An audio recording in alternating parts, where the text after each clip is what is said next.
Hi, my name is Jessica, and I'm a senior instructional designer at LandingAI. LandingAI offers a feature to deploy LandingLens models using Docker, enabling DevOps users to integrate the model inference programmatically. Before you can deploy with Docker, there are a few requirements, such as having Python and Docker Engine already installed.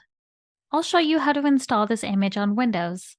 To deploy models using Docker, first you need to install the LandingAI Docker Image. To pull the image, run this command. The image is about 6 gigabytes. You only need to install the image once.